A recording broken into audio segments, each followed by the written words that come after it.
नमस्कार दोस्तों, आज की कहानी का शीर्षक है अधूरा ज्ञान। एक गांव में मंदबुद्धि नाम का एक लड़का रहता था। मंदबुद्धि उसका असली नाम नहीं था। वह पढ़ने लिखने में बिल्कुल ध्यान नहीं देता था, इसलिए उसका नाम धीरे धीरे मंदबुद्धि ही पड़ गया। मंदबुद्धि ने भी बाद में अपने नाम के अनुरूप होने में ही अपनी भलाई देखी, सो पढ़ाई लिखाई को नमस्कार कर उसने खेल कूद में अपना ध्यान लगाया। उसके साथी और मित्र परीक्षाएं पास कर ऊंची ऊंची कक्षाओं में जाते रहे और मंदबुद्धि उसी तरह दिन प्रतिदिन अंधकार और अज्ञानता के गड्ढे में नीचे ही नीचे धंसता रहा। अपनी पढ़ाई लिखाई समाप्त कर उसके मित्र अपने अपने काम धंधों को संभालने लगे। मंदबुद्धि तब तक गांव का सबसे ज़्यादा निकम्मा, उद्यमी, बेकार और आलसी युवक बन चुका था। जब तक मंदबुद्धि के माता पिता जीवित रहे उसे खाने पहनने के लिए किसी प्रकार की चिंता नहीं करनी पड़ी, किंतु दोनों की मृत्यु के कुछ दिन बाद वह दाने दाने के लिए भटकने लगा। लोग उसे देख मुंह मोड़ लेते, मित्र लोग उससे कतराते, उसकी सहायता कौन करता। भूख से पीड़ित होकर मंदबुद्धि की समझ में आया कि उसने पढ़ाई लिखाई की ओर ध्यान न देकर कितनी बड़ी गलती की है, किंतु अब तो चिड़िया खेत चुग चुकी थी। अब पछताने के सिवा और क्या हो सकता था। तंग आकर मंदबुद्धि पड़ोस के एक दूसरे गांव में चला गया। वहाँ एक वैद्य जी रहते थे जो उसके पिता के मित्र थे। वैद्य जी ने मंदबुद्धि की दशा पर तरस खाकर उसे अपने साथ रख लिया और वादा किया कि यदि वह ध्यान देगा और मेहनत करेगा तो वे उसे वैद्य सिखा देंगे। मंदबुद्धि प्रसन्नता से फूल उठा और छाया की तरह वैद्य जी के साथ रहने लगा और देखने लगा कि वैद्य जी किस तरह लोगों का इलाज करते हैं। एक बार वैद्य जी पेट के एक रोगी को देखने गए। रोगी के कमरे में पहुंचकर उन्होंने इधर उधर देखा। रोगी से कहा, तुमने बद परहेजी की है। मैंने कहा था जब तक तुम्हारा बुखार न उतर जाए तुम मूंग की दाल के सिवाय और कुछ न लेना, लेकिन तुमने कच्चे चने और मटर खाई है। रोगी का पीला मुंह और भी पीला हो गया। उसने डरते हुए कहा, वैद्य जी मुझसे यह गलती तो हो गई है, आप मुझे इसके लिए माफ़ कर दे और कोई दवाई भी दे दे। दवाई देकर जब वैद्य जी घर लौट रहे थे तो मंदबुद्धि ने वैद्य जी से सवाल किया, वैद्य जी आपको कैसे पता चला कि बीमार ने कच्चे चने और मटर की फलियां खाई है। वैद्य जी ने मुस्कुराकर कहा, बड़ी सीधी सी बात है, तुमने देखा नहीं उसकी चारपाई के नीचे चने और मटर के छिलके पड़े हुए थे। बस मैं समझ गया कि इसके पेट में इसी कारण दर्द हुआ है। वैद्य जी की और बातें तो मंदबुद्धि की समझ में नहीं आती थी, लेकिन यह बात उसकी समझ में आ गई। कुछ दिन बाद एक कुम्हार ने के बुलाने पर वैद्य जी मंदबुद्धि के साथ कुम्हार के यहाँ गए।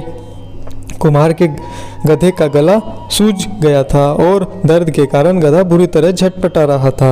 वैद्य जी ने गधे के गले को ध्यान से देखकर कुम्हार से पूछा, इसकी यह हालत कब से है? कुम्हार ने जवाब दिया, कल रात से।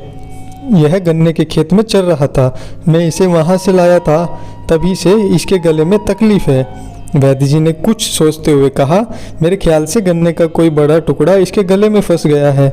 ऐसा करो, 3-4 आदमी इसे पकड़कर जमीन पर लेटा दो और तब एक आदमी जोर से इसके गले पर मुक्का मारो।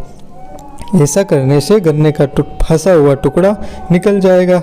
लोगों ने वैसा ही किया। गन्ने का टुकड़ा सीधा हो गया और गधे के मुंह से बाहर निकल आया। वैद्य जी ने तब एक लेप गधे के गले पर लगाने को कहा और घर वापस आ गए। गधे के ठीक होने पर मंदबुद्धि ने वैद्य जी से पूछा, आपको यह कैसे पता चला कि गधे ने गन्ना खाया था और उसका टुकड़ा उसके गले में फंस गया था? वैद्य जी ने मुस्कुराकर कहा, बड़ी सीधी सी बात है भाई। गधा गन्ने के खेत में चल रहा था और उसके बाद उसके गले में सूजन हो गई। गले में गन्ना फंस जाने के अलावा और क्या कारण हो सकता था? मंदबुद्धि की समझ में वैद्य जी की यह बात भी आ गई। कुछ दिनों बाद मंदबुद्धि सोचने लगा कि काफ़ी कुछ वैद्य तो अब वह जान ही गया है। उसने यह भी देख लिया कि वैद्य जी रोगियों का इलाज कैसे करते हैं। अब उसे अपने गांव लौटकर खुद ही वैद्य करनी चाहिए। एक दिन उसने वैद्य जी से कहा, अच्छा वैद्य जी, अब मैं अपने गांव लौटना चाहता हूँ। बात यह है कि वैद्य तो मैं सीख ही गया हूँ, अब मैं लोगों का इलाज करना चाहता हूँ। वैद्य जी ने मुस्कुराकर कहा, मंदबुद्धि अभी तो तुम्हें बहुत कुछ सीखना है, अभी तो तुमने कुछ भी नहीं सीखा। तुम अभी बीमार का इलाज नहीं कर सकते? मंदबुद्धि बोला, आप मुझे इतना मूर्ख न समझिए वैद्य जी, आपके साथ रहकर मुझे काफ़ी अनुभव हो गया है, बाकी अनुभव तो लोगों का इलाज करने पर मुझे हो ही जाएगा। वैद्य जी ने उसे बहुत समझाया, मगर मंदबुद्धि अपनी जिद पर अड़ा ही रहा। हार कर वैद्य जी ने उसे कहा, अच्छा मंदबुद्धि, तुम अगर जाना ही चाहते हो तो जाओ, मगर तुम्हें लोगों का इलाज करने का पूरा ज्ञान अभी तक नहीं हुआ। ये ध्यान रखना कि अधूरा ज्ञान उल्टा तुम्हें ही हानि न पहुंचाए। अधूरा ज्ञान बहुत खतरनाक होता है। वैद्य जी की बात अनसुनी कर मंदबुद्धि अपने गांव लौट आया और वहां उसने यह बात चारों ओर फैला दी कि मैं वैद्यक सीख गया हूं और अब गांव में ही रहकर लोगों का इलाज करूंगा। 2-3 दिन बाद ही मंदबुद्धि को अपनी योग्यता दिखाने का अवसर मिल गया। एक आदमी उसके पास आया और बोला, वैद्य जी, मेरी माँ के गले में शायद फोड़ा निकल आया है, उसका गला सूज गया है और उसे बहुत दर्द हो रहा है, क्या आप चलकर उसे देखेंगे? मंदबुद्धि बहुत ही प्रसन्नता के साथ रोगी को देखने के लिए तैयार हो गया। उस आदमी ने उसे वैद्य जी कहा था ना, इसलिए उसे बहुत ही खुशी हो रही थी। बीमार के पास पहुंचकर मंदबुद्धि ने वैद्य जी की तरह कमरे में चारों ओर देखा। बुढ़िया की चारपाई के पास उसे घोड़े की काठी या जीन पड़ी दिखाई दी। फौरन ही मंदबुद्धि जोर से बोल उठा, मैं समझ गया, इस बुढ़िया ने जरूर कोई घोड़ा खाया है। मंदबुद्धि की बात सुन पास खड़े लोग आश्चर्य से मंदबुद्धि को देखने लगे। बुढ़िया के लड़के ने कहा, वैद्य जी, आप यह क्या कह रहे हैं? 1 हफ्ते से तो मेरी माँ ने एक घूंट दूध तक गले से नीचे नहीं उतारा है और आप कह रहे हैं कि इसने घोड़ा खाया है, और फिर हमारा घोड़ा भी तो खेत में चल रहा है। मंदबुद्धि ने कड़कर कहा, वैद्य तुम हो या मैं जो कह रहा हूँ ठीक कह रहा हूँ, तुम्हें मेरी बात माननी ही चाहिए। बुढ़िया दर्द से करहा रही थी, उसके गले को ध्यान से देख। मंदबुद्धि बोला, जरूर कोई चीज़ अंदर फंस गई है, चिंता की कोई बात नहीं है, मैं मिनटों में इसे ठीक किए देता हूँ। आप लोग कोई डंडा या सोटा मुझे दीजिए और कमरे के बाहर चले जाइए। मंदबुद्धि की अकड़ और उसका रौब देख लोग सहम गए थे। चुपचाप उसे एक छोटा सा डंडा दे वे सब कमरे के बाहर चले गए। मंदबुद्धि ने डंडे को तानकर बुढ़िया के गले पर दे मारा। बुढ़िया बहुत जोर से चिल्लाई और आखिरी सांसें गिरने लगी। उसके मुंह से खून निकलने लगा। बुढ़िया की चीख सुन सब लोग अंदर आ गए। बुढ़िया को मरते देख वे लोग समझ गए थे कि मूर्ख मंदबुद्धि ने ही उसके गले पर डंडा मारकर उसके प्राण लिए हैं।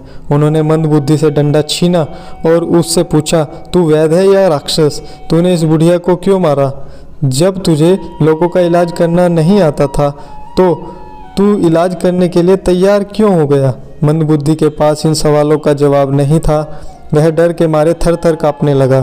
फिर क्या था, लोगों ने उसी डंडे से मंदबुद्धि की खूब पिटाई धुनाई की और उसे मारते मारते गांव के बाहर कर दिया। और तब मंदबुद्धि को वैद्य जी की सीख याद आई कि अधूरा ज्ञान बहुत खतरनाक होता है। जय हिंद, जय भारत।